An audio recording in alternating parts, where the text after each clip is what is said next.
से किसानों तक पहुंचने वाली योजनाओं को किस तरह से समिति के संचालक गणों के द्वारा प्रत्येक किसानों के बीच में निर्विवाद और निःशुल्क निर्धारित समय पर पहुंचाने का काम किया है। इन सब चीजों को जानने के लिए, इन सब चीजों को परखने के लिए, अपनी समिति की व्यवस्था को जानने के लिए इस बैठक का आयोजन किया जाता है। प्रमुख उद्देश्य है, जहां तक कृषि प्रधान देश भारत में अगर बात की जाए समितियों की, तो किसानों के क्रय और विक्रय, किसानों के क्रय और विक्रय का सबसे बड़ा साधन सहकारी समिति है। यह समिति आज का विषय नहीं है। यहाँ पर तमाम बुद्धिजीवी वर्ग के लोग बैठे हैं, तमाम प्रशासन के भी लोग बैठे हैं। जहां तक मुझे जानकारी है, साधन सहकारी समिति का सबसे पहले जो गठन हुआ है, सबसे पहले गठन हुआ है यूरोप में, सबसे पहले यूरोप में गठन किया गया।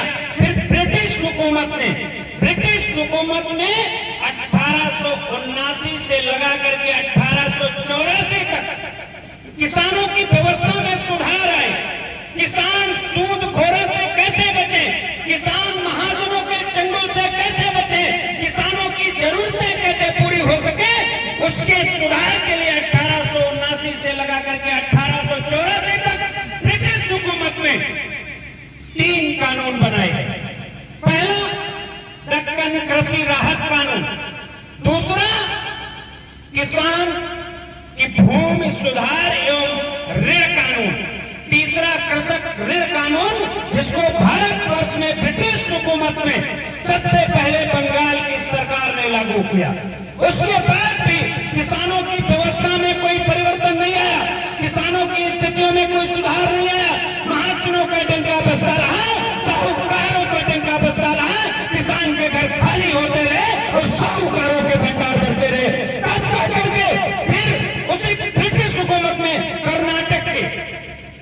कर्नाटक के कनका निहाल गांव में सिद्धांत गौड़ा पाटिल के नेतृत्व में, सिद्धांत गौड़ा नेतृत्व के पाटिल के नेतृत्व में 1905 में फिर एक हिंदुस्तान में सहकारिता के लिए एक जन आंदोलन हुआ।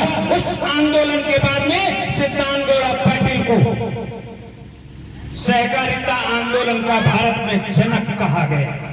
उसके बाद में समितियों में सुधार आया। 1912 में एक समितियों का बड़े रूप से विस्तार हुआ और आजादी के बाद में यह साधन सहकारी समितियां एक पंचवर्षीय योजना के रूप में तब्दील हो गई और किसानों को विभिन्न प्रकार से सुविधाएं मिलती रही। अभी हाल में